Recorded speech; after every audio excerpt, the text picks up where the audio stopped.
大家来看，800仔面今日就係用嘅3萬嘅重建家園。父親節就喺到位，不過今年嘅父親節對佢哋南投新義鄉石木村嘅單親爸爸用甜品來講，係重重嘅負擔，因為對5年前佢離園過後，就當然痛罵63嘅成年呢，冇想到去年800波太歲，將家嘅田橋打鐵櫃太班呢，唔甘願就按用藝術嘅用甜品，行去拿出精神，繼續落田耕種。因為嗰啲啲嘅3名成員呢，係佢親態嘅同列。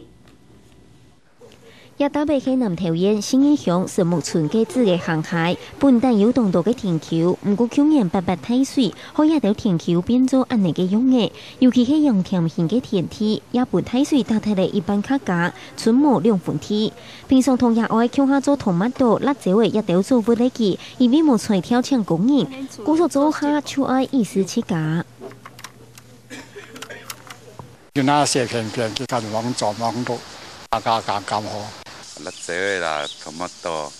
夢中愛都有法度生活，呢個深度消費動態。800波太歲嘅時節，用鑊受到影響，幾用時鑊當本太房煙鐵，嗰部將참使用補棚鹽電，溜溜少少嘅做下內出窮來來嘅。雖然動作嘅時節實在係人飯人菜，唔過成年呢，忙結寡嘢，行起實到動歡喜，因為佢一條做得 TV 阿爸嘅辛苦，行隔壁紅店那邊種葱，一條出去阿爸吃到真惡味嘅。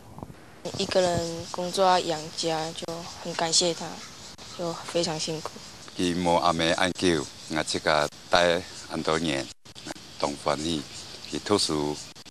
都唔是愛嫌，甚至愛寫詩，佢都會寫詩。看到田橋都為農作物一下開始有好舒適，唔過用甜品行起希望老田工做得同家聊天數，唔好再過落太熱，本期做得順時耕種來學一步太細。望田唔好講，純啲呢，如果啦重鐵。仲有要多咧，咩清強啊，安尼冇做咩重得。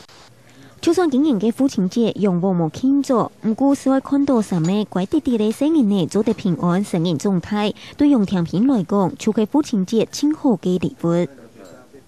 爸爸父親節快樂，辛苦你了。謝謝爸爸。下個新聞李鳳琪南投報道。